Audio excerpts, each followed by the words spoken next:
Hello everyone. I'm glad to see you on my channel. The story I'm going to tell you today is pure. It is true that all the bad things that happen in life happen for a reason. It is said that we can appreciate the good things, the things when they happen to us. I hope you enjoy this story. I wish you a pleasant viewing experience.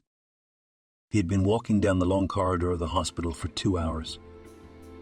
Michael had brought his wife in. She was very weak. The doctors did not advise her at first, and then, seeing her persistence, forbade her to give birth. With her heart condition, it was tantamount to murder. But she convinced the doctors, "I feel everything will be all right. My intuition has never failed me before." When her husband brought her to the hospital, doctors asked her just in case, "Michael, anything can happen. You know your wife's health. So I'm asking you now, who do we save if something goes wrong?" "Of course, honey." "And you think she can't handle it?" asked in a frightened voice by a grown man. "Michael, with your wife's health, anything's possible, but we'll keep our fingers crossed." It was out of the question that Angela would give birth on her own. So only a C-section. She was covered in sweat. Small curls stuck to her forehead. She tried to say something, but she had no strength. She was breathing often, and you could tell from her lips that she was asking. Soon, her beautiful long fingers dug into the snow white sheet, and she bit her lips so hard from the pain that blood dripped from them. A heart medication was injected into her vein. She began to breathe more evenly and said she felt better. She was given anesthesia, and labor began. When the first girl was taken out, the instrument showed cardiac arrest. She became violently ill. A cardiologist was by her side, who knew what medication she was tolerating and what needed to be administered to make the labor successful. Everything they could do was done. When the doctors realized they were losing her, they began to save the second girl. 2 tiny droplets, similar to each other, came into the world on Christmas Day. God gave them life, but took the life of their mother. The father was inconsolable. Life with his wife was a blessing.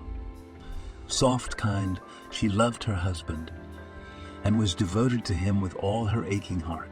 It was a model family. Sisters took a nanny, a woman of about 50 years old, who was with the children inseparably. They named the girls almost identically, Victoria and Veronica. And since Veronica was too long to pronounce, she was Veronica at home. The nanny quickly learned to distinguish them because she knew one little secret. Victoria, the oldest by 5 minutes, had a small mole behind her right ear, and the younger Veronica had the exact same one, but behind her left. She told Michael this. But he was even more confused. He tried to be home less. There wasn't much Dad could do for the girls, so he plunged into work. He had to provide his princesses with a secure future, so the first thing he did was to buy a huge plot of land outside the city and build a big house. He wanted it to be a family nest. He wanted the girls to live here with their families.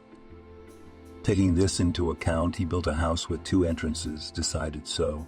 Victoria has a mole behind her right ear. Her entrance will be on the right, and Veronica's will be on the left. Then everyone laughed at this idea. But when, after 3 years, the mansion was built, everyone saw just a castle for princesses. The entrance consisted of 2 entrances. Above each of them were monograms in the form of letters B and H. It was very unusual. When you entered the doors, there were 2 beautiful staircases on the right and left leading to the 2nd floor. Michael tried to make everything in the house so that his girls were comfortable. After the above events, 17 years passed. The father did not dote on his girls. His life he never settled, did not find a woman who, at least a little, would be similar to his honey. Daughters grew up beautiful, and father was worried about the increased attention from the male population, and he thought that they should be less at dubious events. If we talk about the characters of the girls, then better than a poet and cannot say. Ice and fire. The eldest, Victoria, was daring, mischievous, and prone to adventure. The huge world mesmerized and beckoned her to herself, which cannot be said about Veronica. Victoria was told by a gypsy that she was not created for family life, but for festivity and splendor, that her life would be full of adventure and loss, to which she replied that she didn't believe in that nonsense. She was very beautiful. This beauty was so bright, even bold. Despite her still very young age, she had the alluring look of an experienced woman and seductive plump lips. She was not shy to charm and seduce. She never went unnoticed. When not seen by her father, she painted her already seductive lips with bright red lipstick. Combined with her black hair, it looked a little vulgar, but there wasn't a man who would take his eyes off her in a bored way. She saw, knew it, and sort of teased them by saying, "Yes, I am so beautiful, but I am not yours. I am not so easily obtained, and only your glance is very little to be with me." But for all that, she was an excellent student. She read a lot, and her tongue was so strong that even her father couldn't talk over her. Victoria kept everyone in suspense. Once the chauffeur who drove him to work came to his father and said that there was no car in the garage. There was no one to take the car except Victoria. When Veronica heard the roar of an approaching motor, she jumped out of the house and ran up to the garage.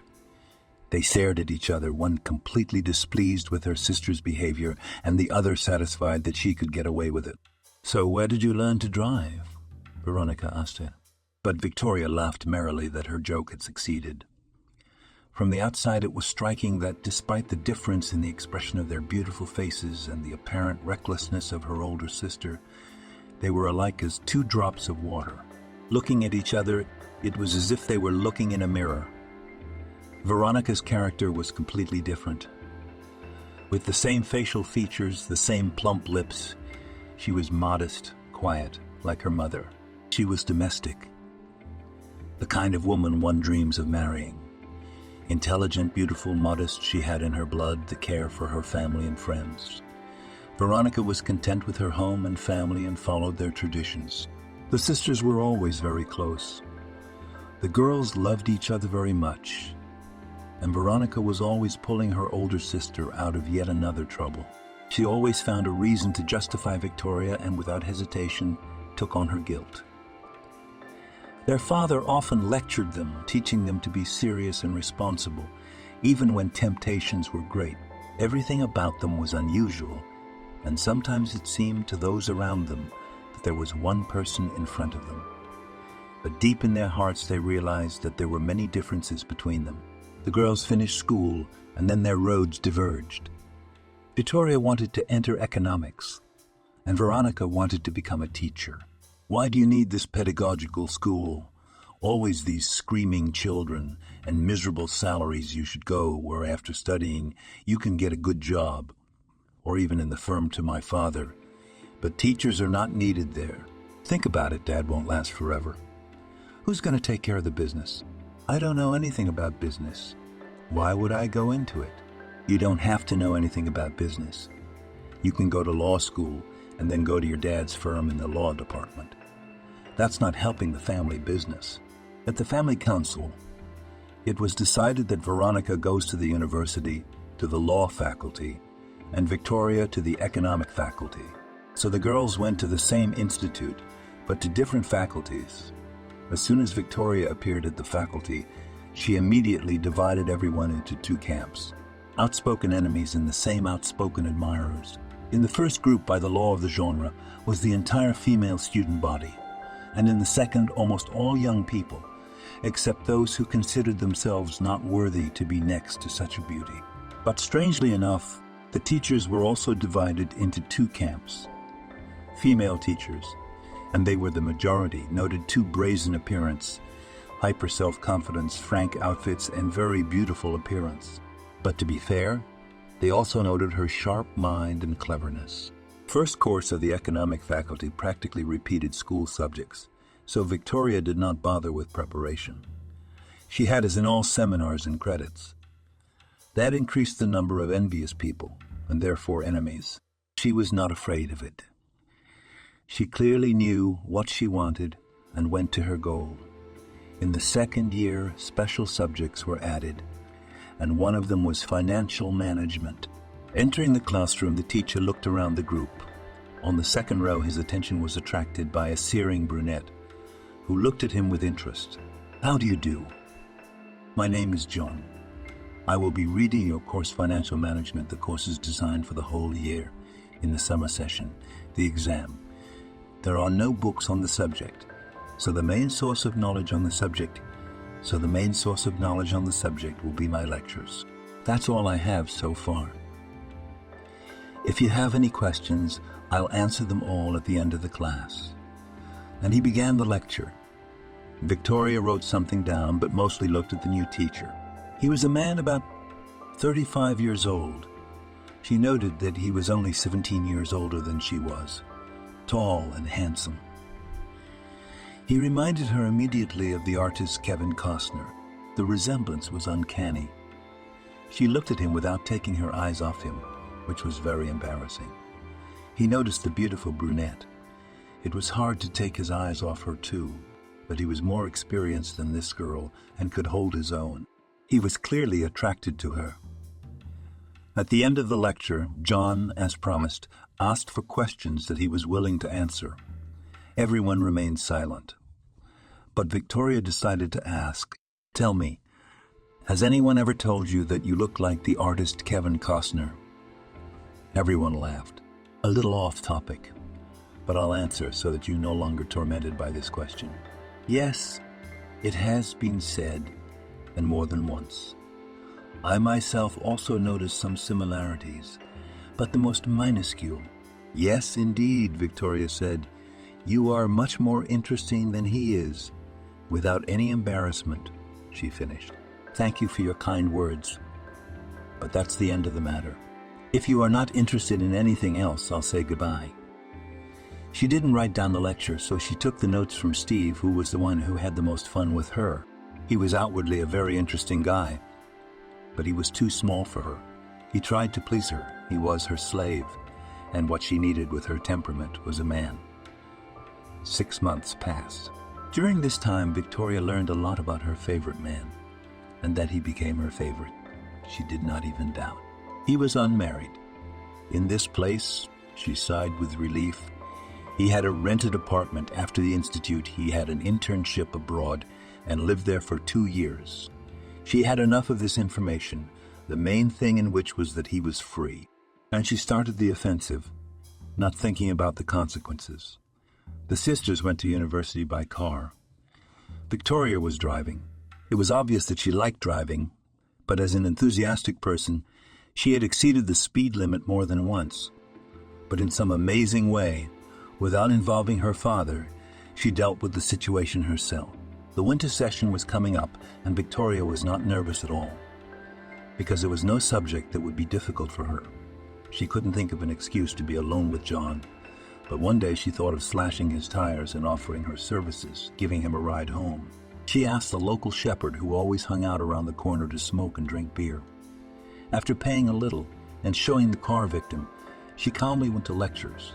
When she left the university, she saw John, who was cutting circles around the car and lamenting about the 3 flat tires. "Wow," Victoria said in surprise. "Who were you so angry with?" "I was thinking the same thing. There were no credits, no exams, even less. No other way than someone fell in love, and thus declared his love." John said with a smile, "You say it so confidently, as if it was not the first time." "No, it's not. It is. I was going to offer you a ride home, but now I don't know. You'll think I did it on purpose to get you in the car."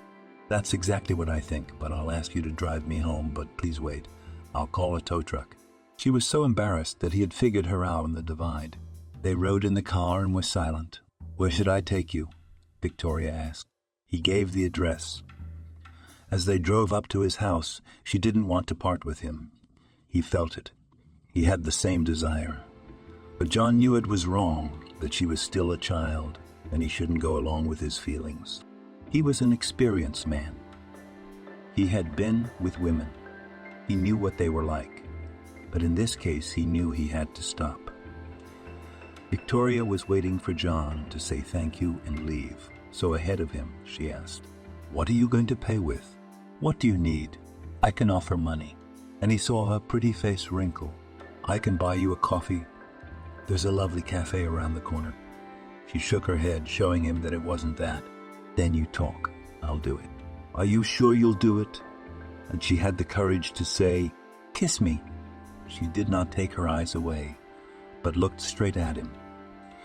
She had the tantalizing look of an experienced woman, her bright lips attracted like a magnet. He wanted it too, but the fruit was forbidden, and that fueled the passion even more. And he couldn't resist. He pulled her to him gently at first, slightly touching her face and lips, began to cover her with kisses. From her reaction, he realized that it was her first time. He knew how to bring a woman to ecstasy. And when he felt that she was all his, they merged in a passionate kiss. She was dizzy with happiness. She did not even think that it could be so pleasant.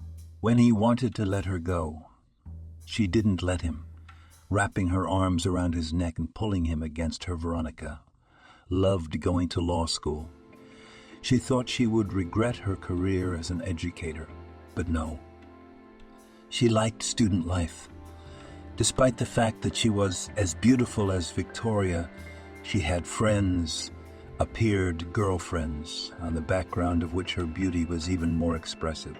She was respected by teachers for her intelligence, poise, and excellent academic performance.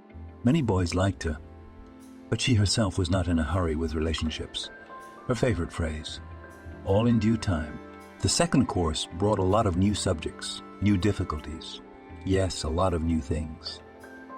Veronica sat at the textbooks to understand it all. And once seeing this, her father offered the help of his lawyer, who works at the firm. He will explain everything to you in simple, accessible language, and examples will be given. Don't say no. It's real help. Veronica was glad for any help, so she agreed. Just before the session, a young man, about 25 years old, wearing glasses that suited him very well, came to them and introduced himself. "My name is Jim. I work as a lawyer for your dad, Michael. I'd really like to help you pass the session with flying colors. But now I doubt whether I can do it. Your beauty distracts me, and even my thoughts are confused. But I'll get used to it, get a grip on myself, and we'll make it work." With these words, he sat down at the table, laid out his books, and said, "I'm ready. Ask any question." Veronica took the tickets and, without wasting time, started with the first one. They had been called for lunch 3 times already, but their preparation was going so well that they only came for dinner. Veronica was very grateful to Jim. She was confident in her knowledge and was not afraid of the exam. Jim came a couple more times. There were still some questions, which, with his help, were quickly solved. The session started. Veronica was prepared, but Jim was worried about his ward, so he came to the university to support her. When she came out with a credit card where she got an A, he wrapped her in his arms and congratulated her. Flowers appeared from somewhere, which raised the girl's mood even more. They went for a walk along the embankment. The weather was beautiful. I wanted to sing and shout with joy. Jim invited her to a cafe. They drank a glass of champagne, drank coffee, ate ice cream, and Veronica felt so tired that she asked Jim to take her home. At home, she collapsed into bed and didn't get up until lunchtime the next day. She hadn't seen Victoria in a while, so she went to her room to chat. Her sister was still asleep. He laid down next to her, and Victoria woke up immediately. "Hi, sis," with such warmth and love, Veronica said. "Hi, Nick. How are you doing? How was the session?" Before she had even opened her eyes, Victoria asked, "I'm fine. I'm passing with flying colors so far. I wanted to tell you that I think I'm in love." "What? It's like a dream come true. Who is he? Where did you meet him?" "This is Jim, my dad's lawyer. He's been helping me study for my exams. Yesterday he came to cheer me on, and when I got an A, he gave me flowers and invited me to a cafe. He's so gentle, so interesting, and I feel he likes me too." "What do you see in that boring guy?" "I think he's so boring, he's a drag." Veronica stood up abruptly and left her sister's room. She's so abrupt. Only her opinion is considered unquestionable. She never learned to consider others. If she likes something, take it out and put it down, and don't give a damn, and don't give a damn about others. So thought the offended Veronica, wiping away her tears. But Victoria was already running after Veronica to apologize. She realized that she had overreacted. She'd gotten too personal and needed to apologize to her sister. Veronica, honey, I'm sorry. I was wrong. Well, why are you so upset with me? You know me. The tongue is my enemy. I'm sorry. I love you very much. You couldn't hold a grudge against her for long. She was such a suck-up she could find such words to justify her behavior that Veronica couldn't help but forgive her. I also want to tell you something important and very secret, and Victoria told her about John, which made Veronica speechless. You're crazy. He's a teacher. How are you going to face him in lectures, credit, and exams? He's twice your age. He should be married long ago, and you're still a child. Victoria, you've upset me. I'm gonna be worried about you from now on. Don't you know what a grown man wants from a young girl? I know, Victoria replied firmly. I need it too. I love him, and I'm ready for anything. And if you get pregnant, what will you do? This is very serious, sister. So before it's too late, and this relationship, you're as boring as your gym. You don't understand that the heart doesn't take orders. You stop loving him, that's all.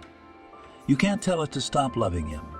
It loves and is ready for any sacrifice, Victoria explained to her sister. After the conversation on raised tones, they went to their rooms. Veronica thought about Jim again, remembered every detail of their walk, and did not agree with Victoria that he was not an interesting person. He seemed to her to be a well-read, cultured man. It was just that he and Victoria had different tastes. Victoria was eager for a closer relationship with John. She gave him a few more rides home while his car was being repaired, and each time she said goodbye, he paid her back with a kiss. Each time they became even more passionate and prolonged, which fueled the passion between the young people. But John knew how to step on the throat of his own song, and that was the end of it. Victoria was angry with him, but could not do anything about it. He didn't call her to his house, citing the disorder of not having a woman's hand in the house. Victoria was ready for the exam on financial management and was not worried at all. She heard whispers behind her back that John was going to give her an A, but she ignored them. When she took the ticket, she did not even begin to prepare, but decided to answer at the blackboard. She answered perfectly. Everyone who sat in the audience mouths dropped open. For the sake of order, the teacher asked her a few questions, which she answered. She left the building and decided to wait for John. But she saw his car, so he wasn't going with her today. Maybe she should get another flat tire. She felt funny that she couldn't think of anything more interesting to do. Getting into the car, she drove home. When John's exam was over, he felt very tired, but after taking a breath of fresh air, he perked up. Noticing that there was no Victoria's car in the parking lot, he felt sad. He would have liked to see her, to praise her for her excellent knowledge. He realized he missed her. Without expecting himself, he decided to call her. Victoria, I wanted to praise you for your excellent knowledge. I am pleased that you love my subject. I loved you first, and then the subject, Victoria replied. You are my favorite student, too. I've never had one and probably never will have one, John said sadly. It's like you're saying goodbye to me, Victoria asked. Yes, I'm going abroad tomorrow. I'll be back in September. So goodbye, Victoria. And what are you going to do abroad? My parents are there. They're not young anymore. I have to visit them. Can I come with you? I'll rent an apartment, and in my free time we'll go for walks. And you'll show me the local beauties. How do you like my idea? Am I good? I don't think it's a good idea, because I won't have time to go out with you. I'll be busy. Where are you going? Spain. Really?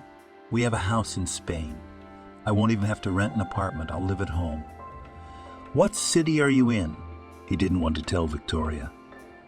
Besides his parents, he had friends there, and not just men. He had serious views on Rue. She was a serious and very nice girl. She was a serious and very nice girl. He liked her.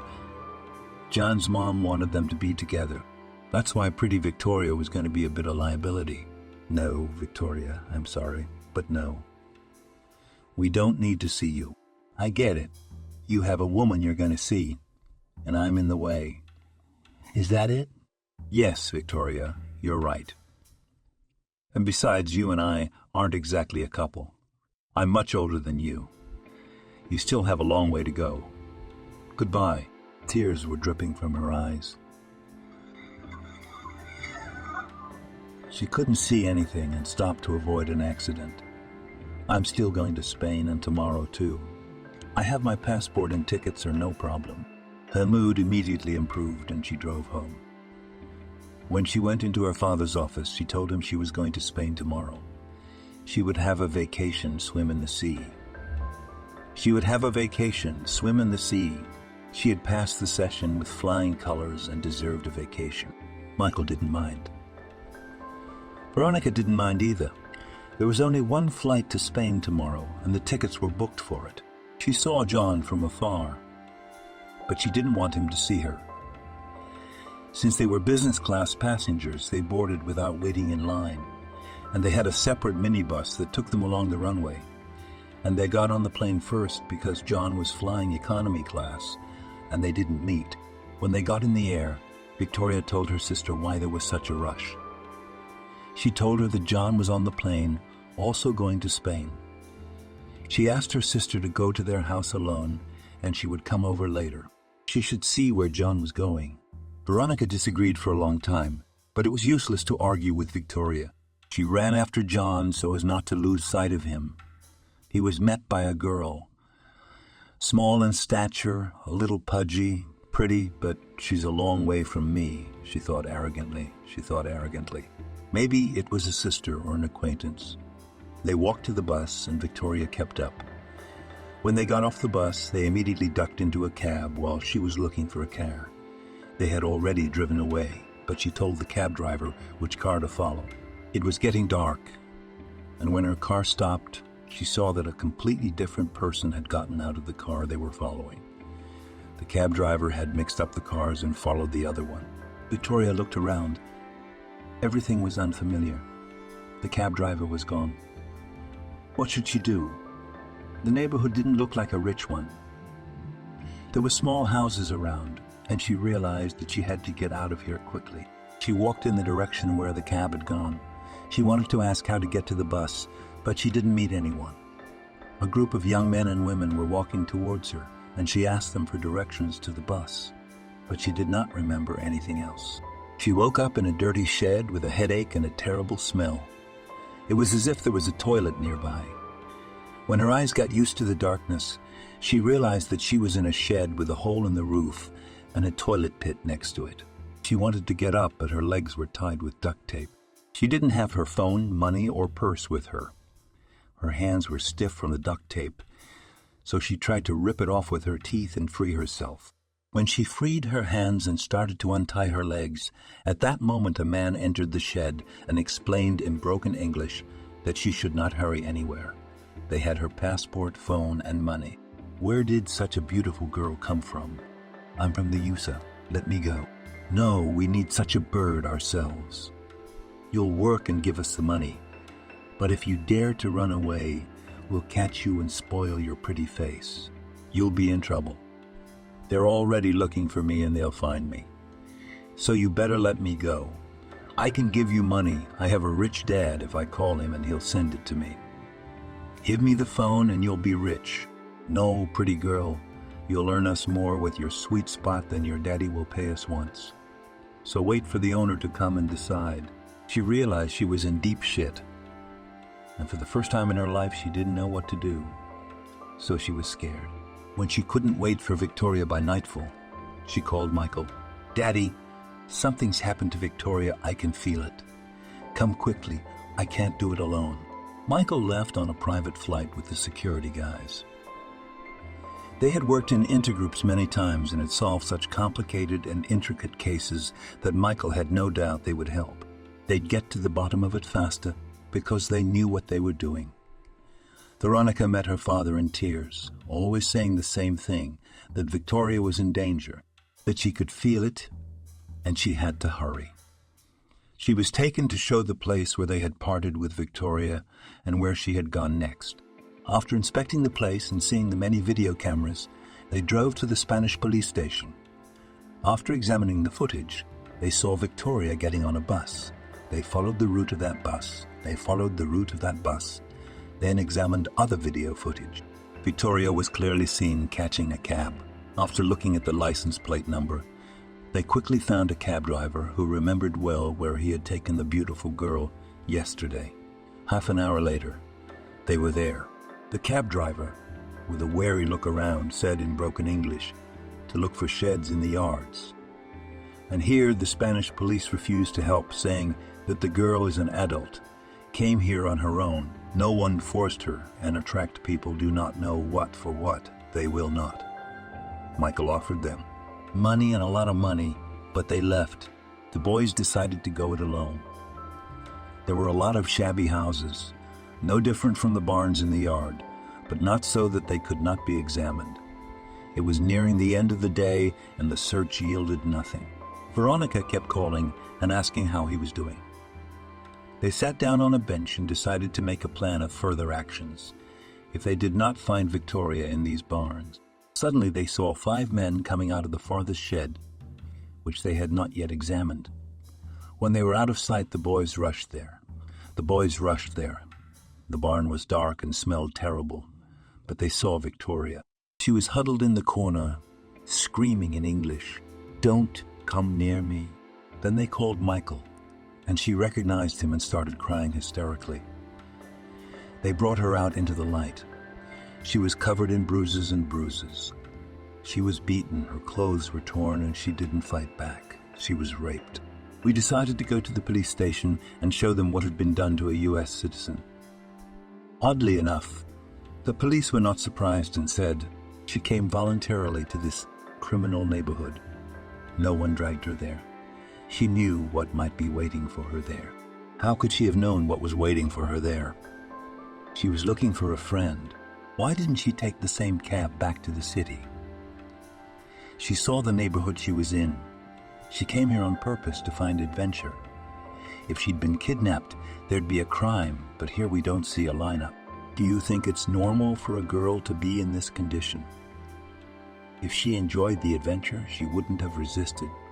She would have satisfied everyone, and she wouldn't have been beaten up like that. But she was raped. Is that normal in your country? Michael wanted to leave the police station as soon as possible and come home. Veronica met her sister in tears and wanted to hug her, but Victoria pushed her away and ran to the bathroom. 2 hours passed, but the sister did not come out. Everyone started to worry and knocked on the door. Finally, the guys broke the lock and went into the bathroom. Victoria was lying there staring at the ceiling with lifeless eyes. Nothing like Victoria had been 2 days earlier. When she finally got out of the bathtub and changed her clothes, her father decided not to stay here any longer, but to go to the U.S. Victoria would need good psychological help, maybe even psychiatric help. At home, she locked herself in her room, refused to go out for 24 hours, refused to eat. Her father called their house doctor, a rather elderly woman with a lot of experience. She'd have to see a gynecologist to check for pregnancy, take tests to make sure she hadn't contracted any diseases, and definitely a psychologist. I will recommend you a very good specialist who pulled people out of terrible situations. Of course, there is not much good, but do not worry.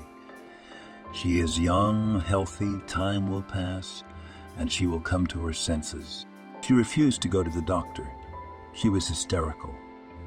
So another week passed, but her condition did not improve. The doctor, Ginny, said to give her sleeping pills and take her to the doctor. It's her health.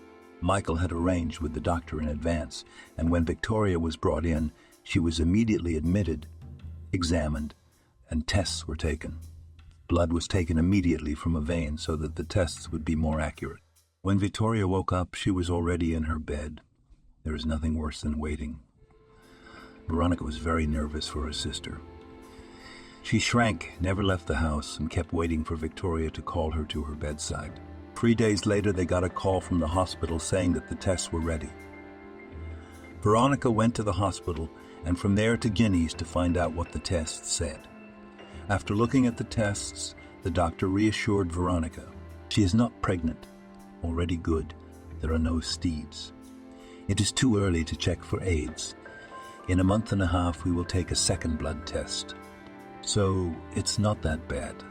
Now we can take care of her morale. Veronica told all this at home. Everyone cheered up a bit. It was good news after all.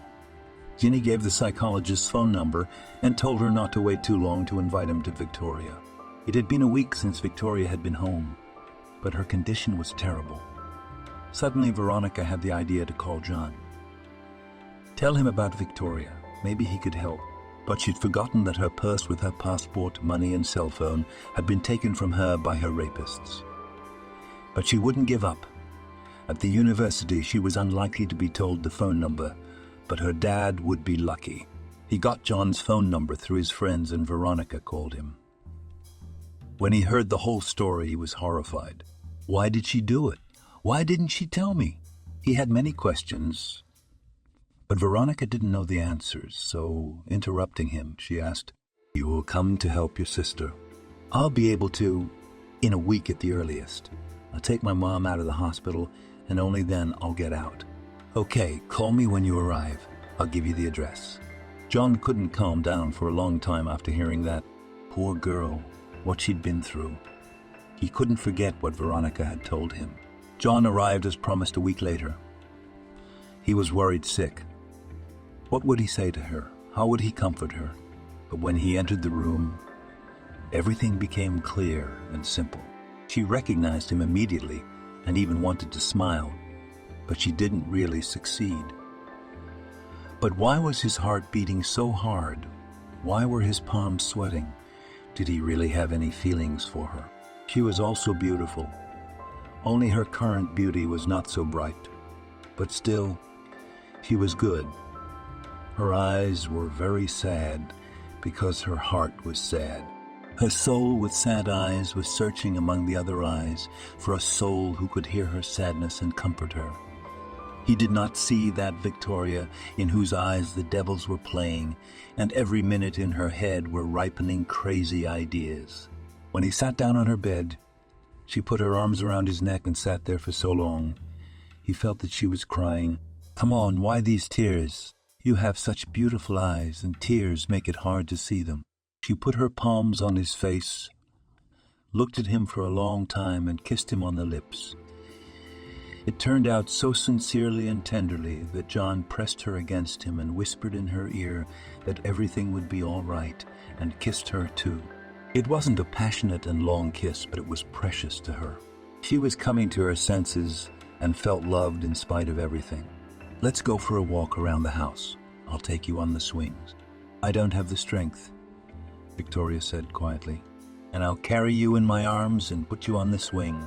"Well, okay," she said, smiling for the long days she had spent in this room.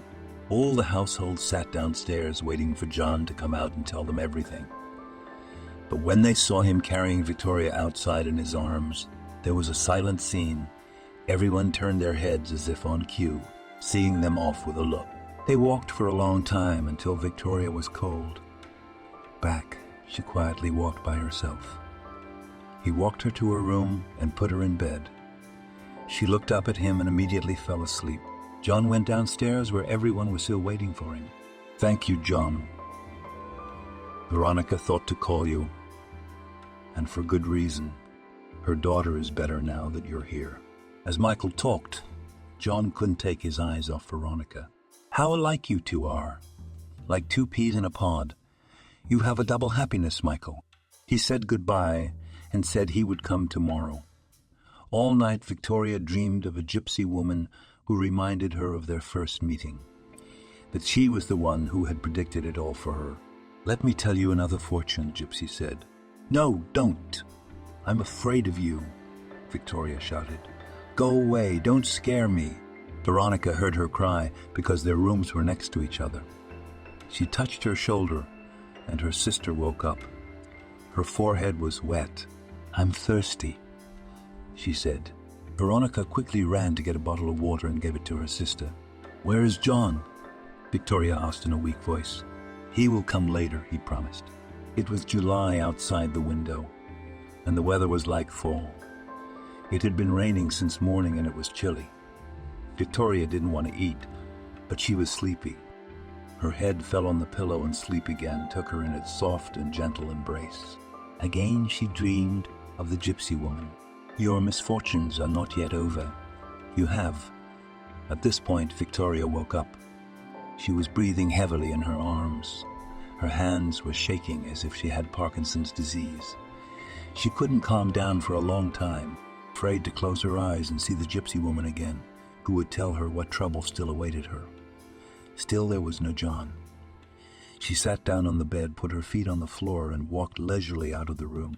For the first time in a long time, she sat at the communal table and ate lunch. "Why is John gone so long?" she asked Veronica. "Let's call him," she said, and her sister dialed his number. But the subscriber was unavailable. Victoria began to get nervous, crying and saying that she became disgusting to him after the rape. Meanwhile, John's Ford car, following the highway in the direction of Victoria's house, kept to the left side and did not exceed the speed limit. The road was difficult. It was pouring rain. The driver of the truck Gazelle went on the side of oncoming traffic, failed to cope with the control, and collided with the car Hyundai Accent, and that in turn rammed John's car. He made a few circles on the car and drove off into the ditch. Fortunately, the car did not turn over. After hitting his head, he lost consciousness. The doctors arrived, pulled him out of the car, gave him first aid, and took him to the hospital to have a CT scan to rule out brain damage. Only in the evening he was able to call Victoria and tell her what had happened to him. Veronica went to visit the patient, and Jim volunteered to accompany her. John's head was bandaged, but he felt fine. 3 days later, he was at Victoria's, but had to get there by cab. His car was being repaired. He had to wait a bit because she had a psychologist. Victoria looked much better. There was a blush on her cheeks. When she saw John, she smiled her white-toothed smile. There was a sparkle in her eyes. The old Victoria was back. Smart, beautiful, confident girl. There was still a month left before school started, and John had to go back to Spain, but only for a couple of weeks. She was sad and already missed him. She imagined that they would talk on the phone for a long time, and he would finally tell her that he loved her very much. Despite the good relationship, John was afraid of it. The age difference frightened him. Talking at the university, a teacher's relationship with a student would make so much noise. He did not know how to do the right thing so as not to ruin the girl's life. After all, she had just turned 19. In fact, she is a child. He will still have time to think about this difficult question. But Michael, as if he realized that the young man has difficulties with the decision of the question and decided to help. "John, do you like Victoria as a woman, or are you just helping her out of her depression?" "Victoria is a wonderful woman. I like her very much. But do I have the right to give her hope? I'm almost twice her age. Why would she need me in 10 years? She'll only be 29 and I'll be almost 50. Do you think I can take advantage of a girl's crush? It's a complicated question. All I want is for my daughter to be happy. And with you by her side, I see her happy. Let's not rush things. I'm leaving now. And when I return, I'll solve this issue. Goodbye, and goodbye to your beautiful girl. Thank you, John, and have soft landing." John flew to Spain on the day my mom was discharged from the clinic. In the evening, the family gathered around the table. Rue had prepared a delicious dinner. John had bought wine and snacks, and the evening was very hearty and warm and delicious. Rue kept glancing at John, but he avoided looking at her. She wanted him to propose at dinner and tell her parents. But after his meeting with Victoria, He didn't want to rush into it. Something was stopping him from making a final decision about his relationship with Rue. By the end of the evening, she realized that there would be no marriage proposal, and her mood dropped to zero. She left quickly, saying that things couldn't wait. No one held her back or asked her to stay. John walked her to the door and gave her a peck on the cheek and said goodbye. He didn't explain anything to his parents. He had to think about everything himself. At 35, John should have gotten married a long time ago. Victoria was clearly too young for that. She needs to learn. He's sure she's mistaking a crush for great love. A young girl who dreams of the role of a wife very soon may be disappointed in this status. After all, romantic relationships and marriage are far from the same things. There will no longer be secret meetings, kisses with hindsight. There will not be that adrenaline that plays in the blood. Family life will begin, in which everyone has their own responsibilities. The husband to earn money and provide for the family, to do men's housework, and the wife to cook, wash, give birth. A man should make life easier for a woman, and he would do it for sure. But will family life not be a burden for a young girl who has not yet had her fill? Has not had her fill. He is a grown-up man, knows what he wants. The raging hormones have already been experienced. So in a woman he appreciates not only appearance, attractiveness, but rather her inner world, her willingness to follow such values as family, children, home comfort. Victoria is hardly ready for all this, and one more thing worried him. Very beautiful Victoria, of course. Jealousy is peculiar to many men, but when following such a woman, men wring their necks. Peace will not give him peace. Despite the fact that he, as a man, has become both professionally and financially, and it would seem confident in himself, the feeling of jealousy is not alien to him. And with Victoria, he would always live like a volcano. So thought John, lying in his room, about his future relationship with Victoria. His thoughts were interrupted by a phone call. It was Rue. There was no avoiding the conversation, so he answered. Yes? Rue, is something wrong? Yes, something's wrong. I want to ask you, is there going to be no marriage proposal? Don't feel sorry for me, just tell it like it is. Don't keep me on a short leash or in reserve. You know how I feel about you. And I don't deserve to be treated like I don't exist, and we haven't agreed on anything. John didn't interrupt her, but listened attentively. He realized she was right, but he didn't understand what was holding him back from proposing to her. Rue, give me a couple more days and I'll make up my mind. No offense. Deal, deal. And she was the first to disconnect. He's back in his head again. Rue is 29 years old. She's a professional, financially independent, self-sufficient. She's a good age to get married and have children.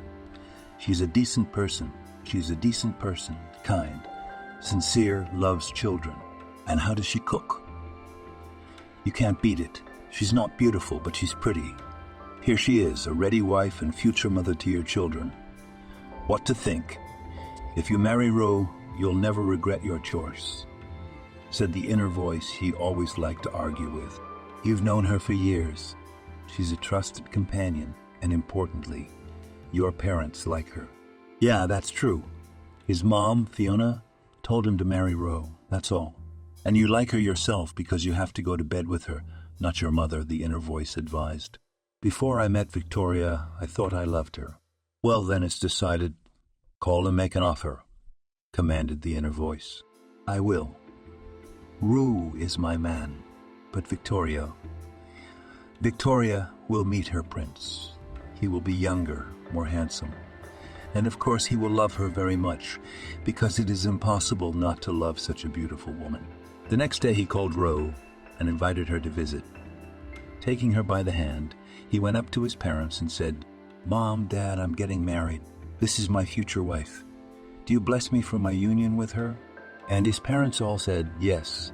They decided to get married on New Year's Day. Every year, on the 31st, they would celebrate their family day. Rue was happy because there was no one in her life she loved as much as John. Her dream had come true, and she would soon be a wife. Sound. She liked everything that was connected with John. John quit the university because he realized that Victoria has no brakes. She will wait for him, worry. He just felt sorry for this girl, who had already been through too much lately. Just before the school year, he called her, congratulated her, wished her success and excellent marks. She spoke to him cheerfully enough, so she was in a good mood. After that, he threw away the old SIM card and inserted a new one. He noted to himself that he did it all with regret, but there was no turning back. They applied to the registry office and began to prepare for the wedding. He moved to live with Rue. She had her own apartment, and he had a rented one. They were not going to celebrate a big wedding. They would rather spend the money at a ski resort in fabulous Switzerland. Both were good at skiing, so there were no disputes about where to go. At the Swiss resort, the young couple wanted to celebrate the new year once again. Preparation for the wedding, for the new year, invitations to guests. All this made our newlyweds spin, twirl. But there was really a lot to do. John helped Rue in everything. Friends also did not sit idle. September 1st. Third year, how quickly time flies. The first thing she did was to look at the schedule of the second year to see when she could see John. His class was scheduled 3 times a week. Like us, nothing in the schedule had changed. I'll come by tomorrow and say hello. I miss him, Victoria thought languidly, closing her eyes. She didn't even notice that opposite the name of the subject, there was a completely different name of the teacher. She was so engrossed in the upcoming meeting that she bumped her forehead against Steve's. Look how mature you've gotten. You're so handsome. Look, Steve, you should go into modeling. You look really good. Do you really like me? Maybe we could go out, celebrate the start of school? No, Steve. I don't mean like me. You're handsome, I'll give you that, but you're not mine. As a friend, I'm not giving you to anyone, okay? Got it, Steve said with a faded look in his eyes. While they were talking to Steve, dozens of guys' eyes opened wider at the sight of Victoria, especially the freshman. Pretty girl, what year are you in? The bolder ones asked. Go, you're still small, the girl answered them. The next day, she chose her outfit more carefully. Her makeup was minimal. She knew that John liked it better. As she approached the auditorium where he was to have his lecture, she waited for him. Students came in, many of them she knew, and said hello. But a man showed up, but it wasn't John. He came to the door and asked Victoria, "Will you be coming in?" "No, I'm looking for John." "And who is he?" "I don't know him, I'm sorry." She rushed to the dean's office. "Anna, darling, where's John?" "Well, he quit back in the summer." "He quit. Do you know where he went?"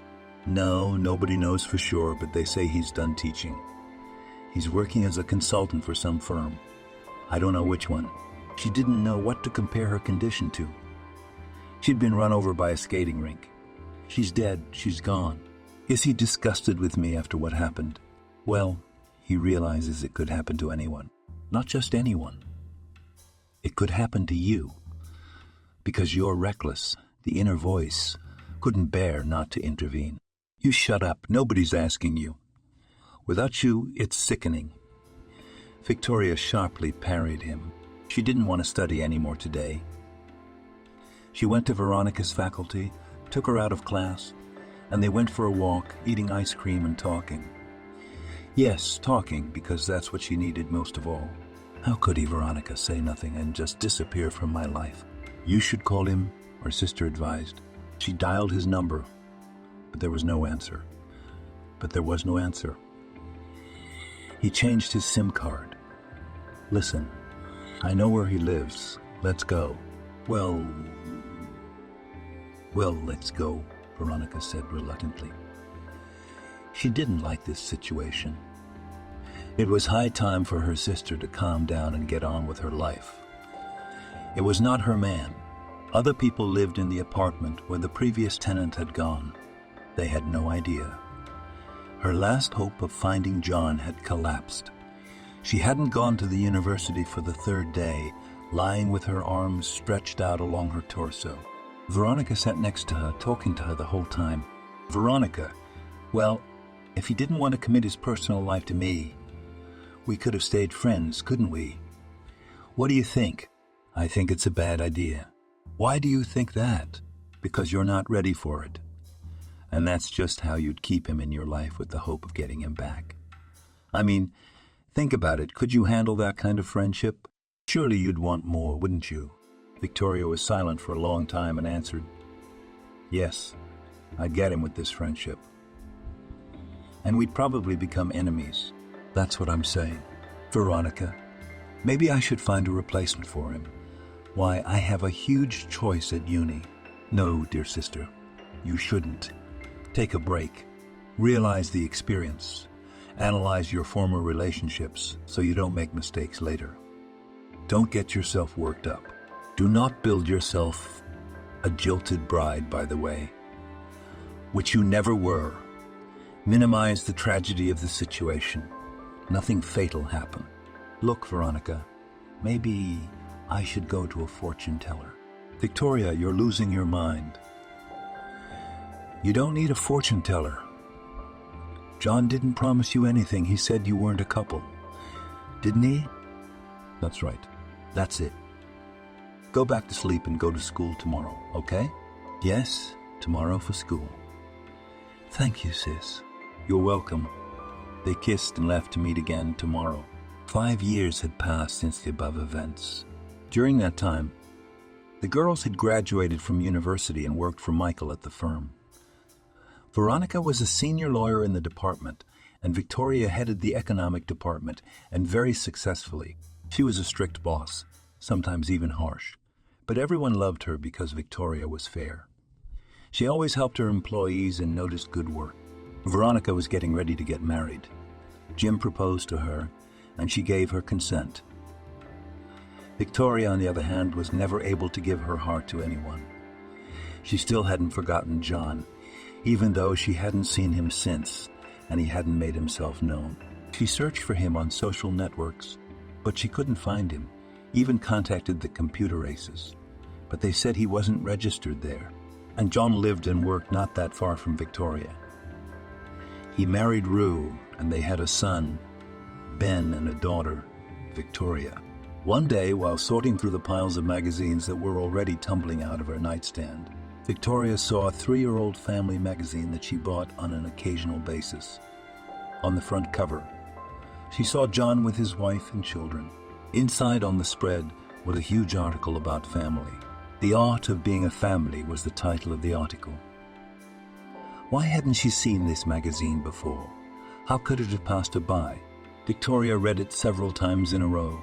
A welcoming atmosphere reigns in the family of John and Rue. Their friendly family consists of 4 people: Mom, Dad, darling daughter Victoria, and son Ben. As the head of the family, John told us he knew his wife from the Institute. He could not resist such a beauty. The wedding was played. Every time reading up to this point, she threw the magazine and began to remember again and again their meetings with John. John's son is 2 years old and his daughter is a year old. So now the kids are 5 and 4. Why did he name his daughter Victoria? Isn't there any other name? So he wanted to leave a memory of her. She asked her father to get John's address from the magazine editor. She just wanted to meet him and talk to him. Dad sent a public relations woman to the magazine. Very knowledgeable, very talkative, explained the situation to her in general terms. Okay, Michael, I'll try to help you. A week went by and my father had some very interesting information. He didn't know how to tell his daughter. Knowing her impulsive character, he kept postponing the conversation on this topic. But Victoria felt that her father knew something. But she did not tell her. So one day she went to his office and told him she wouldn't leave until he told her. He started by saying that John was a widower. What? What did you say? He's raising the kids alone? Victoria, sit down and calm down. That's why I didn't want to tell you as long as possible about this. Enough, Dad, talk to me. I'm already on edge. Her father, knowing his crazy daughter who paced the office from corner to corner, asked her to sit down and not to rush him. Taking a deep breath, he began to tell what he had learned about. 3 years ago, his wife, Rue, was the editor of this magazine. She was described as a good person and knowledgeable. 3 years ago, she was in an area contaminated by radiation with other staff members. Rue decided to interview those who were left to live with their families in those areas. There was a terrible mortality rate there, especially child deaths. But people had nowhere to go and stayed in their homes. There was a huge article about these families, children in her magazine. The authorities, before this article, did not want to recognize this problem, and Rue disrupted this anthill, and these families began to help. But after a year, she started to feel bad herself. At first, she wrote it all off as fatigue, but when it became unbearable, she went to the doctor.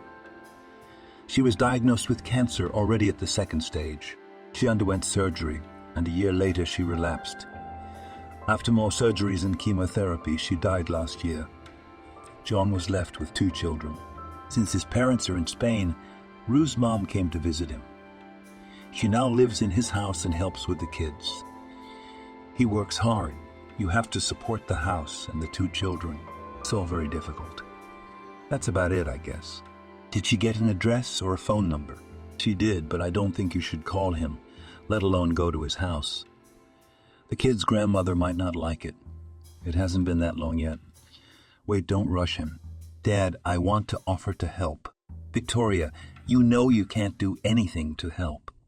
Distracting him from the kids. Making him nervous, yes, but he doesn't need that yet. Everything is still fresh in his mind. Victoria knew her father was right, but she was afraid of losing him again. A man like that would never be ignored by a woman. But she decided to wait. A couple of times she drove to his house and saw him from afar. She saw how the children greeted him, how Rue's mother walked with them. But she was smart enough not to get out of the car, but to watch from the sidelines. 6 months later, without saying anything to her father, she drove up to his house, and when she saw him getting out of the car, she went out to meet him. Well, hello, John. How long I've waited for this meeting. Hello, Victoria. No, I won't. I'm very happy to see you. Is this convenient? Am I disturbing anyone? No one. It's fine. Seeing the beautiful woman, Rue's mother went into the room with her lips pressed together. The children surrounded their father, and it was obvious that they were happy to see him. Children, this is my friend Victoria. Benjamin was the first to be introduced. Beautiful, just like a princess. I'm Benjamin. My dad and grandma call me Ben. What can I call you? What do you like? Ben sounds soft and affectionate. I think I'll call you that too. It's a deal, answered the boy.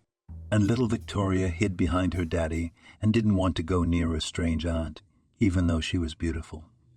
But Victoria gave her a doll, and the child gave in. All the rest of the evening she sat in the arms of a strange aunt. Then everyone drank tea.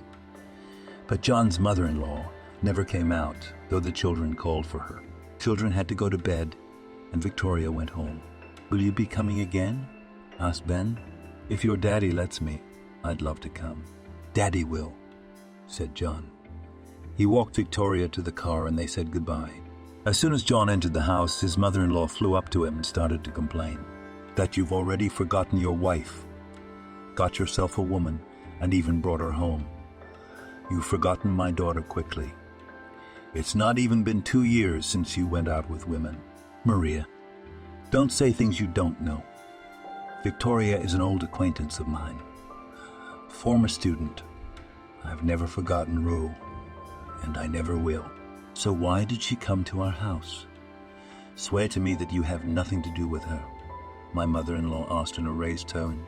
Well, first of all, I'm not going to swear anything to you. She came to my house.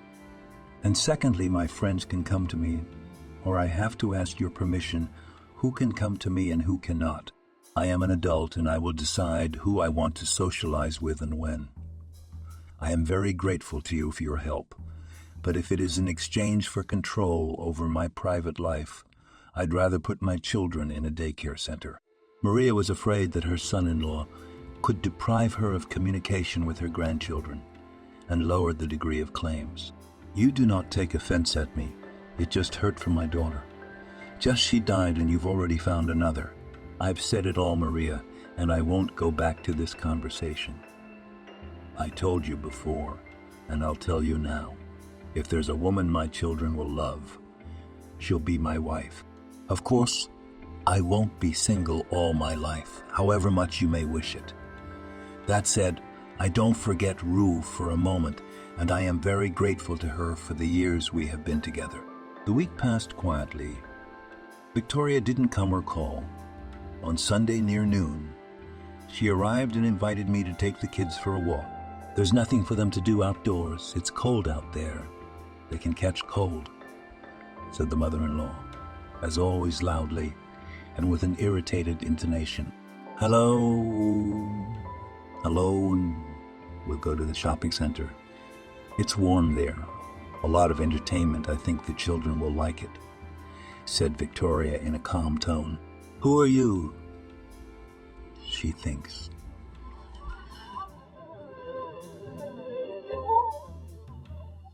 Maria teased her. Your opinion is nobody here. But John came up and the mother-in-law faltered. John told the kids to get dressed. We're going out. Yay, shouted the children. Sure, Grandma loved them. But they had been at home all week, walking around the house. They understandably wanted entertainment.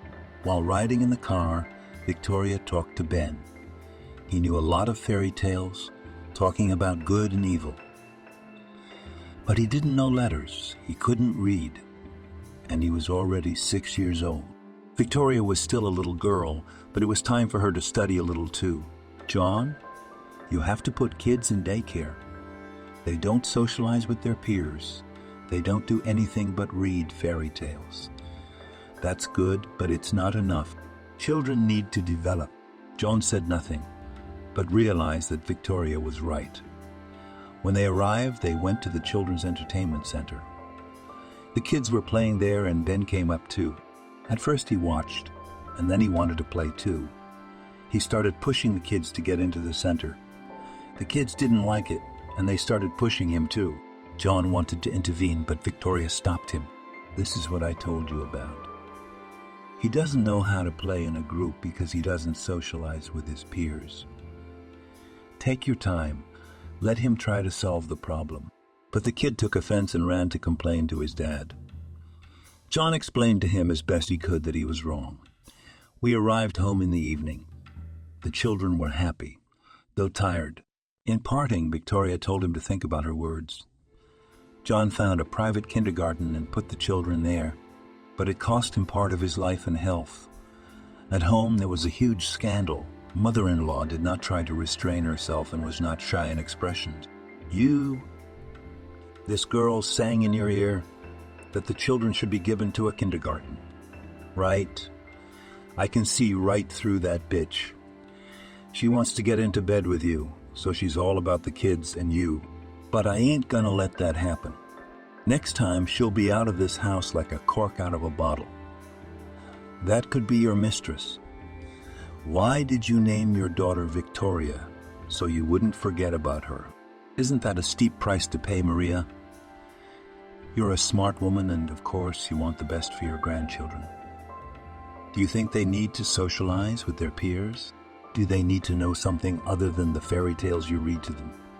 Do they need to be ready for school? Why don't you tell me I'm wrong? That's just it. And about the name Victoria, that's what Rue called her, and you know it well. My mother-in-law didn't say anything and left, slamming the door. The children liked the kindergarten very much. Only the teacher complained that Ben hurts the children if they don't give him a toy. The kids complained to their parents, and they complained to me. I explained to him how to behave, but he was very offended and all day long. You see, he sits in the corner. You can talk to him at home. John didn't think Victoria would be so right. 6 months of struggle with Ben and the problem of how to behave with the boys. Then the teacher will tell John, We won. He started to communicate with the kids, and they've accepted him. I'm so happy for the kid. He did it. John was also proud of his son, but he was even more grateful to Victoria. Veronica and Jim's wedding day was approaching. John received an invitation. They entered the wedding hall with Victoria. She was over the moon. The wedding was grand. There were not many people, the closest and friends, but it was a lot of fun. Songs, dances, toasts. John made a very beautiful toast. Weddings are special celebrations. Beautiful, unforgettable. Many people say that after the wedding, from the relationship leaves all the romance and remain only gray everyday life. I would like to tell you that everything depends only on you. Remember this always, because how you will build a family life, such it will turn out as a result. Happiness to you, and let the flame that burns between you nowhere never disappear. Bitter, she'd never danced with him. And now he asked her to dance, and in her ear told her thank you for having her in his life again. His arm was around her waist, and he held her tightly in his embrace. She was only afraid that the music would end quickly, and he would rush home to his children. But she reassured herself that now he wouldn't be lost for so long, especially if he didn't want to be. She had much to ask him, to find out how he had lived all this time. But she had grown up, had become more mature, and was waiting for her time. She knew it would come soon. The house was more crowded. Jim came to live with his wife, even though he had a nice apartment. They were together 24 hours a day. At work, Veronica was his subordinate, and at home, Jim obeyed Veronica in everything. But her sister wondered how they didn't bore each other. I guess that was love. Veronica was a wise and patient woman. All the sharp corners she smoothed with one word, and always said that the main in the family. This gave the husband confidence in himself, and he thanked Veronica for it. As soon as Ben's kindergarten was going well, Victoria offered to hire a teacher to prepare him for school. I have an employee in my department, Ariana. Her mom is an elementary school teacher, but she is retired. She could come to Ben's house once a week, say on a Saturday, and tutor him. Victoria would have to study too, but since she's younger, they have different curriculums, I guess. But I think Victoria will hear and see everything, and it will be good for her too. I understand that it is difficult for you to provide for 2 children alone, and these services have never been cheap. But I can help you by giving you a bonus on top of Olga's salary, which will be a payment to Mama for Ben's education. Victoria, thank you, but it's not necessary. I make good money and I can pay my son's tuition. Don't humiliate me. I'm a man and I've always felt responsible for my family and my children. No offense, John, but I mean well. Then I'll make the arrangements and we'll start school on Saturday. Thank you, Victoria. You've been a great help. On Saturday, as arranged, Selena came to Ben's house. He liked her immediately.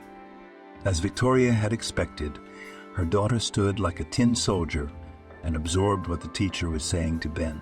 Only Maria was not satisfied. The children are bored with their lessons. They taught and taught as if they would never learn everything at school.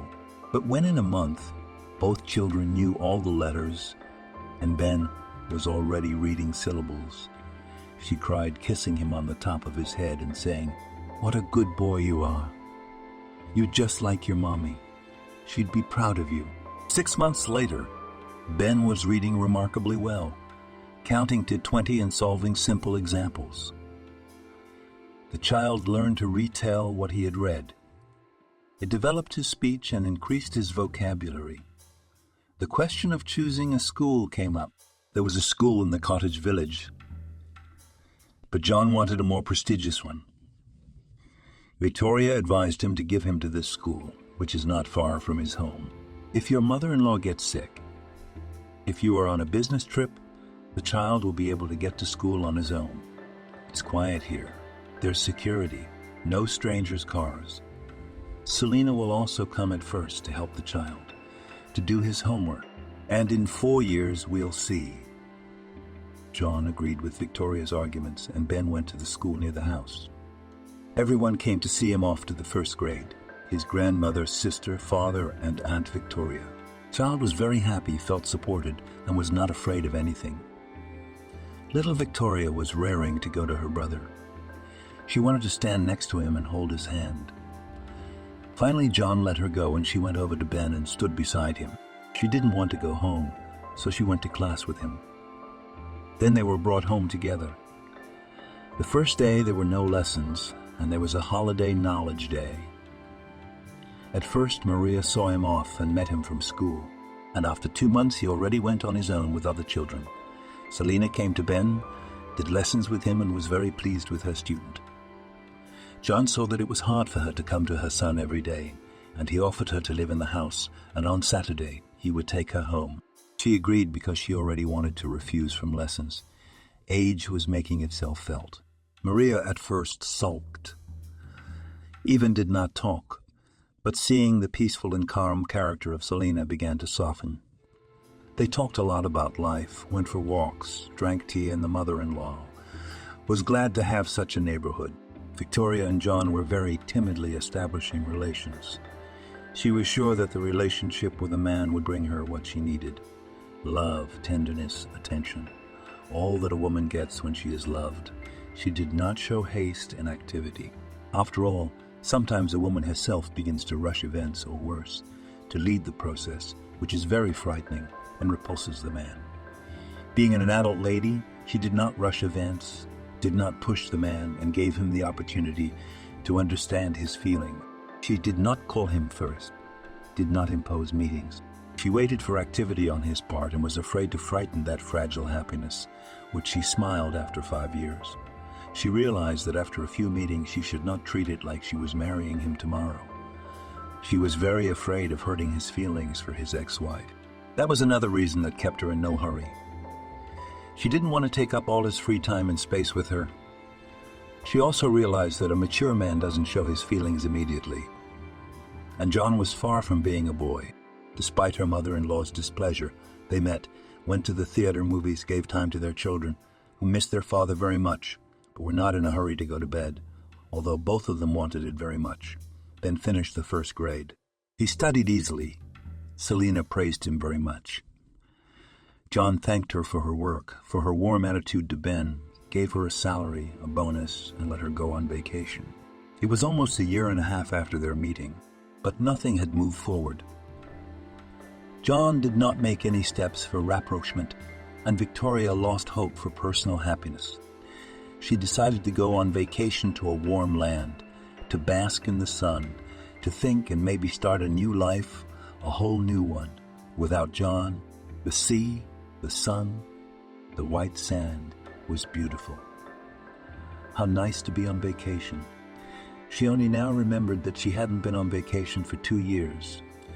Work, her new position, all her time. She slept as peacefully as a baby. It had been 10 days since she'd been in this magical place, but it was as if she hadn't rested yet. One day she dreamed again of a gypsy woman from that distant time. This time she was friendlier.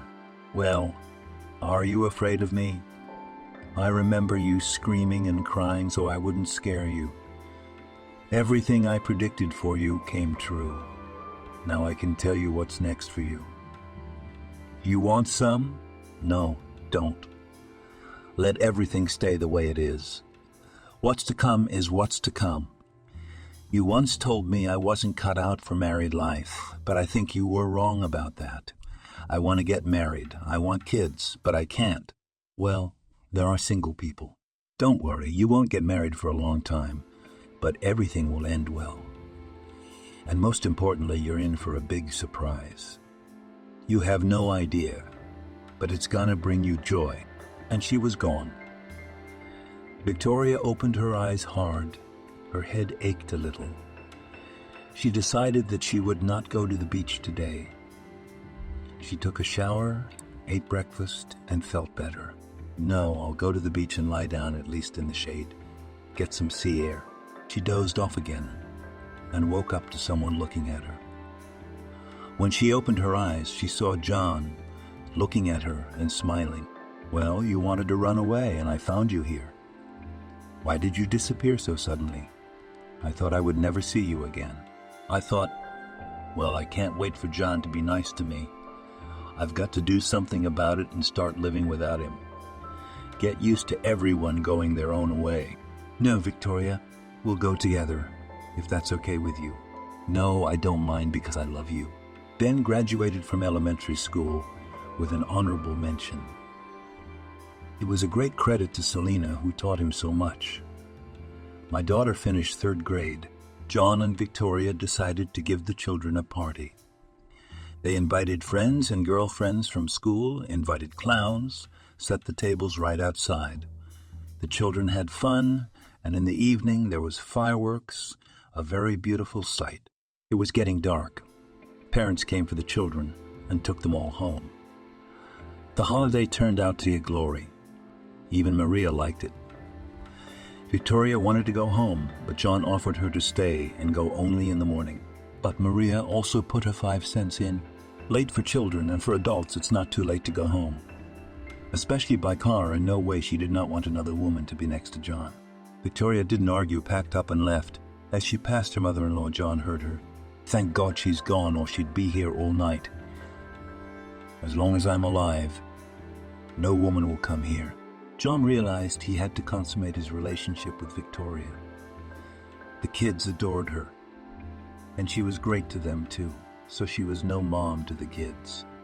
With these thoughts in mind, he drove to her place. On the way, he bought flowers, stopped at a jewelry store, and bought a ring. The closer he drove to her house, the more his heart pounded. Almost 6 years had passed since Rue's death. He'd never had a relationship with anyone but Victoria. He liked her then, he still does. But did he love her? Yes, he knew he did. Fear of losing her speaks to his true feelings for this woman. He has a desire to protect, pity her, care for, and defend her. It speaks of love and tender feelings for her. He sincerely admired his Victoria, and except for her, he did not need anyone. She was a sensual woman, is a real gift for a man. She was always emotional and lived with an open heart. She wanted love from him, tenderness, and she liked to express her feelings in a physical way, kissing, hugging. It was nice to feel how she reacted to his touch. She was always trembling, and that made him delighted. Yes, she was a gorgeous woman. That's what John thought as he drove up to her house. Seeing John with a bouquet of flowers from the window, Victoria nervously paced the room, anticipating soon changes in his personal life. And she was not mistaken. Right from the door, handing her a bouquet of flowers, he gave her a ring and called her to marry. She hung on him with joy and, covering his face with kisses, repeated, "Yes, yes, yes, yes, yes, yes, yes." She did not let him take off his cloak. She embraced him and did not want to let him go. Why did the tears flow so much? Why do my eyes sting so much? The mascara. It smeared on her face and made her look ugly. Don't look at me, I'm ugly now. You never were, but now you're the prettiest and happiest, my girl. And finally he let himself relax and kissed her. How long she had waited for this. I'm the happiest woman in the world, you understand me? The happiest. Of course I understand, because I'm just as happy. Come on, let's go tell Daddy. Michael was working in his office and was happy to see John. Daddy, Daddy, John proposed to me, and I said yes. I'm about to be married to the best man in the world. Will you bless us? How can I not, when my daughter is the happiest she's ever been? That's the most important thing to a father. Veronica and Jim came over and congratulated the newlyweds. Veronica moved quietly. It was hard for her. She was about to give birth to twins, men. Jim was happy to be the father of 2 sons. John, please move him into our house. I found him a good English school. I think Victoria should stay with Maria for now because it would be cruel to deprive her of her grandchildren so abruptly. Friday night, we'll all visit her. It's a long winter vacation. We'll be together too. And as soon as she finishes 4th grade, we'll put her in Ben's school. I think we should do that. I'll think about it, John said. How to do it without offending anyone. I'll go. I have to talk to my mother-in-law. I don't think she'll be as pleased as your dad. They kissed and he left. Maria, I've decided to get married. I just proposed to a woman you know very well. It's been 6 years since Rue left us. The children need a mother, and I need a woman to love. Victoria is the best person for that role. The kids adore her. She's great with them. So I don't see any reason to delay getting married. We haven't set a date yet, but I think it'll be soon. I always knew you were a bastard. I don't know if Rue told you, but I was against her marrying you. There's no place to test you. You're only interested in women. She was deliberately insulting him, using the most hurtful language to make him mad, and then accuse him of being unbalanced and not trustworthy with children. John sat with his fists clenched so tightly that his hands were white. I'm sure, my mother-in-law continued, that you've had this girl before, and you cheated on my daughter with her. It's just that Rue loved you so much that she didn't want to notice it, and I told her to keep an eye on you, but she wouldn't let me, which is a shame. I would brought you too light. You're such a cheapskate. Maria, what you want me to do, tell me if I can do it. But I won't listen to any more of this nonsense. You don't have to get married. No other woman can come into this house where the mother of your children lived. Thousands of men live widowed and don't marry. They don't die. And here it's only been 6 years, and he's already thinking of getting married. Good people, look at this womanizer. Where is it seen that someone else's impudent grandmother, my grandchildren called Mom? I won't let that happen. So, as I understand it, you don't want me to get married. No, I don't. And you have no right to ignore my opinion. All right, dear mother-in-law. I've long endured all your insults and jokes for the sake of the memory of Rue and the children you love. But I see that your rudeness has gone beyond all limits. Whatever you do, I'm getting married. If you insult me like you did today, you'll pack a suitcase and go back to your village. I won't stand for this rudeness any longer. If you turn your children against me, there'll be no place for you in this house. Think about it. You've got all night. If you don't agree with me, you'll pack your bags and go home in the morning.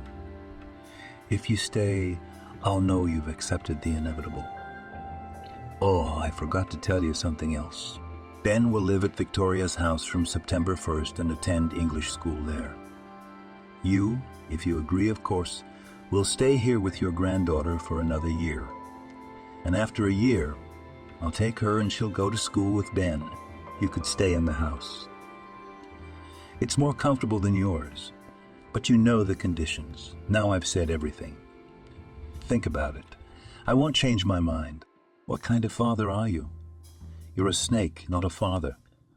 The hand from above sees everything. She and I won't let you live. I see. Get ready, Maria. I'll take you right now, while I have time. Don't wait for me. You gave me till morning. I'll decide what to do in the morning. Or are you going to kick the old woman out? Or better yet, beat her up? Maria, I admire your imagination. Where do you get it all from? Have I ever hurt you, humiliated you, or worse, beat you? Where is this coming from? It's like I'm having a bad dream, and I can't wake up. Stop fantasizing and go get some rest. The morning is the morning. And he went to say goodnight to the children, who wouldn't fall asleep until he performed this ritual. In the morning, the mother-in-law did not come out for breakfast, and the children ran to her room to see their grandmother. She was lying there with high blood pressure, and John called an ambulance. They gave her a shot and told her to lie down for a day. John called work and took the day off to be with the kids. He didn't want to leave the house, not to leave Maria alone, so he didn't go anywhere with the kids, and they played in the yard of the house. For a whole week, the mother-in-law didn't talk to him. She didn't know what to do. Anger at John for her daughter was getting out of hand, and she was afraid to snap, not to be rude to him again, and not to have a stroke. She decided to call Selena. After telling her everything in detail, she was sure she'd be on her side. But her friend listened to her for a long time, kept silent, and finally decided to give her opinion. "It's sad, dear Maria. What you're doing is not a good example for your grandchildren. Your jealousy blinds you. I must give credit to your son-in-law for his tact and patience with you. In someone else's monastery with their own statutes, wise people do not climb. You're only making things worse by your behavior. It's been 6 years since John left his wife, but life goes on. I understand that losing a daughter is not just a grief, it's a tragedy, especially since you had her alone. But your son-in-law is a young man. He needs to raise children. The girl needs her mother. Soon she will have questions that can only be answered by a woman. She will not be able to say everything to Daddy and Victoria she loves. My daughter, on the other hand, if left alone, would never marry. She'd be faithful to that scoundrel. So why does he have to marry? Maria, you can't even control yourself when you talk to me now, and you're calling John names. That's not the dignity of a grown woman. And as for your Rue getting married, I'll tell you this. It's harder for a woman with 2 children to get married. It's not just her desire. There must be a man who loves her and her children. And then, a woman has a very short reproductive age, and men want their children. That's why your son-in-law is marrying a woman half his age. If you love your grandchildren and want to continue to communicate with them, if you value the memory of your daughter, do not persecute the man she loved so much. Your son-in-law is a decent man, an excellent and caring father. For 6 years, he's kept your daughter's memory alive. He has a right to be happy. Don't interfere with him. I would advise you to be kinder to him, more compliant, and you will spend your whole life near your beloved grandchildren. Patience and wisdom. That's not what I expected from you. I thought you'd support me. What am I supposed to do, bless him or something? Well, at least stay out of his way. Okay, Selena, thank you for the lesson. I understand. And she went to her room to prepare for her final battle with her son-in-law.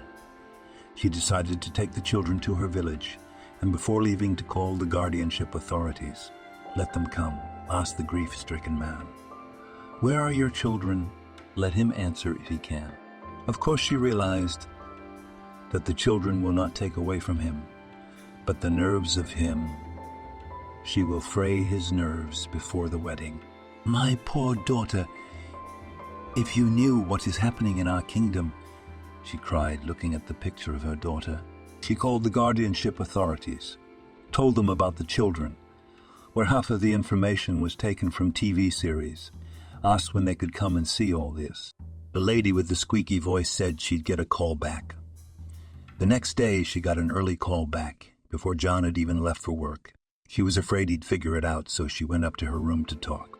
Hello, Mariah, squeaked the same familiar voice. Karen will be able to come over tomorrow afternoon. Have a good day. She heard the beeps and disconnected the phone. To be honest, she regretted her action. She was scared. But it was done, and there was no further to go.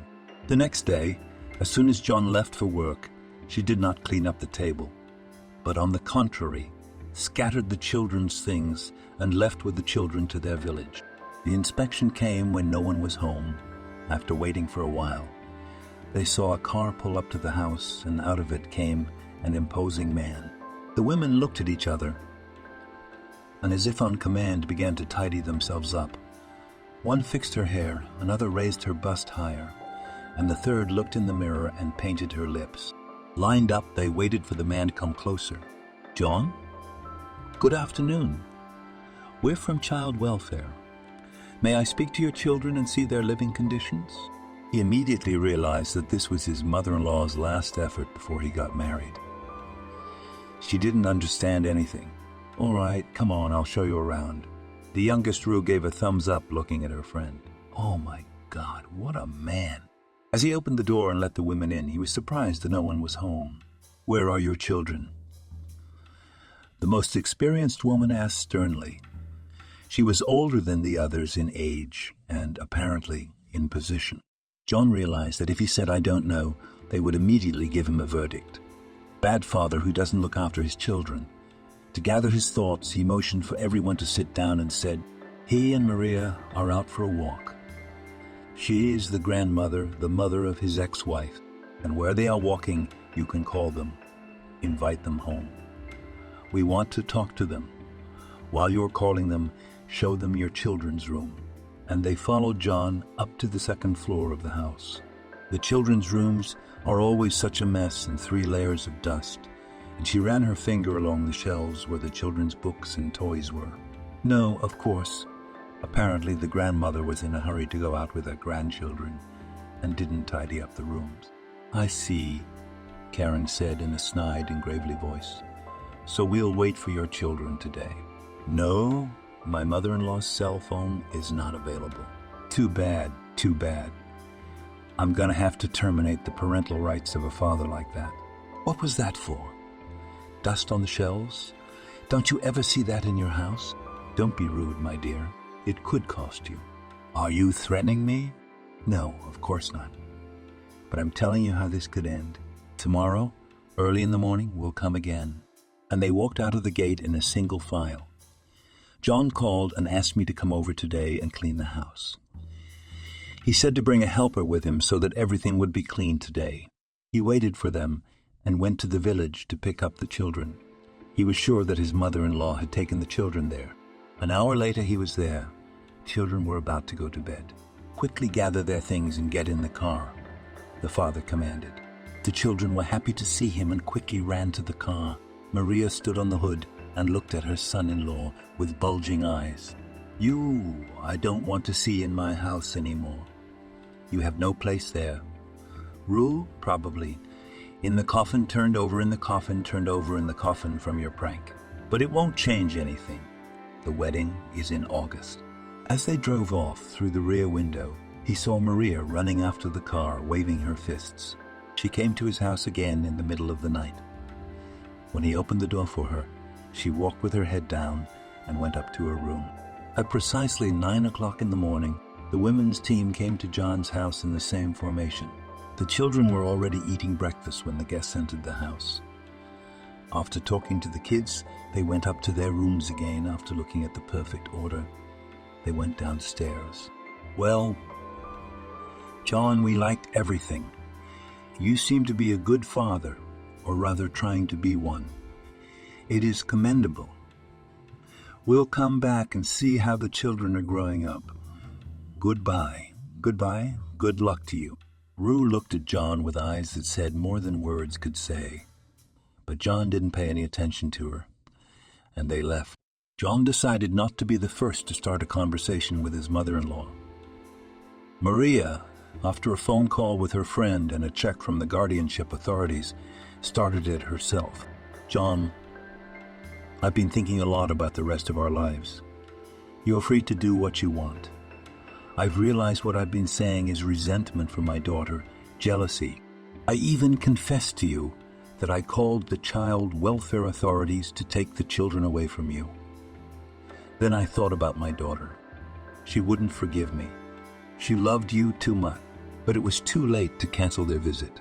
I thought long and hard about whether to tell you. But I figured if I didn't, it would be a sin on my soul. I was going to give you a heart attack, but I was going to call an ambulance later. My hands were shaking when I poured that medicine in your tea, but I couldn't. The kids ran up to you and hugged you. I thought, if God took their mother from them, what am I going to do with them as orphans? I can't lift them up and make them happy. I poured out the tea. I'm sorry, John. I'm sorry I overreacted. I'll tell you right off, I hate your Victoria, and I never will.